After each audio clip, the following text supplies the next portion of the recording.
Light ഹൗസിൻ്റെ ഈ പുതിയ എപ്പിസോഡിലേക്ക് ഏവർക്കും സ്വാഗതം. ആ യുവതി ബിരുദാനന്തര ബിരുദധാരിയാണ്, പക്ഷെ വിവേകം കുറവാണ്. അതുമൂലം തൻ്റെ കയ്യിൽ നിന്ന് 1,00,000 രൂപയോളം കബളിപ്പിച്ച് വേറൊരാൾ കൈക്കലാക്കി. ഇത് കുടുംബ പ്രശ്നമായി മാറി. ഡിഗ്രിക്ക് പഠിക്കുമ്പോൾ ജീവിത പാഠങ്ങൾ പഠിക്കണമെന്നില്ല, അത് അനുഭവങ്ങളിലൂടെയാണ് മനസ്സിലാക്കുന്നത്.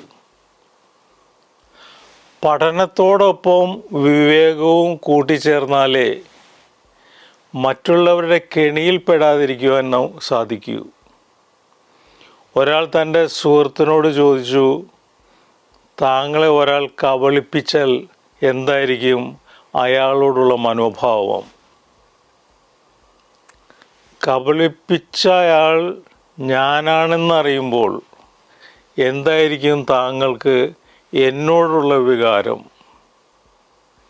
സുഹൃത്ത് മറുപടി പറഞ്ഞു, താങ്കളെ വിശ്വസിക്കുക എന്നത് എൻ്റെ തീരുമാനം. ആ വിശ്വാസം ശരിയായിരുന്നുവെന്ന് തെളിയിക്കുക എന്നത് താങ്കളുടെ ഉത്തരവാദിത്വം. ആരും മറ്റൊരാളാൽ വഞ്ചിതരാകുന്നില്ല, സ്വയം കബളിപ്പിക്കപ്പെടുകയാണ്. കണ്ണടച്ച് വിശ്വസിച്ചതുകൊണ്ട് ആലോചനയില്ലാതെ വിളിച്ചു പറയുന്നതുകൊണ്ടും വന്നു ചേർന്ന ഭവിഷ്യത്തുകളുടെ ഇരയാണ് പലതും. നേടിയ അറിവുകളും നടത്തിയ ഗവേഷണങ്ങളും ഒന്നും അനുദിന ജീവിതത്തിൻ്റെ ബാലപാഠങ്ങളിൽ ഇല്ലെങ്കിൽ ആർക്ക് എന്ത് പ്രയോജനം? കേൾക്കുന്നതെല്ലാം വിശ്വസിക്കുകയും കാണുന്നതെല്ലാം അനുകരിക്കുകയും ചെയ്യുന്നവർ കബളിപ്പിക്കപ്പെടുക തന്നെ ചെയ്യും. യുക്തിയും സാമാന്യബോധവും വളർത്തിയെടുക്കാത്തതിന് സ്വയം നൽകേണ്ടി വരുന്ന വിലയാണത്.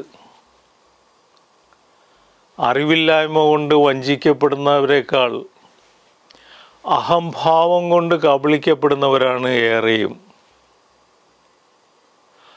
അജ്ഞത അറിവിലൂടെ പരിഹരിക്കാം. അഹങ്കാരത്തിന് അനുഭവത്തിലൂടെയേ പരിഹാരമുള്ളൂ. അവിശ്വാസം രേഖപ്പെടുത്താൻ ഒരു നിമിഷം മതി. വിശ്വാസം കാത്തു സൂക്ഷിക്കാൻ ഒരു നൂറ്റാണ്ടിൻ്റെ പരിശ്രമവും. അളന്ന് കുറിച്ചല്ല ഒരു ബന്ധവും ആരംഭിക്കുന്നത്, അത് സഹജ പ്രകൃതങ്ങൾ കൊണ്ട് പരസ്പരം അളന്നെടുക്കുന്നതാണ്. ബന്ധങ്ങൾ തുടങ്ങുന്നത് ഇടപെടലിലും തുടരുന്നത് വിശ്വാസത്തിലുമാണ്. ആരെയും വിശ്വാസമില്ലാത്തവർക്ക് തന്നിലും വിശ്വാസമുണ്ടാകില്ല. ആരുടെയും വിശ്വാസം കാത്തു സൂക്ഷിക്കാത്തവർക്ക് ഒന്നും സ്വയം വിശ്വസിപ്പിക്കാനും കഴിയില്ല.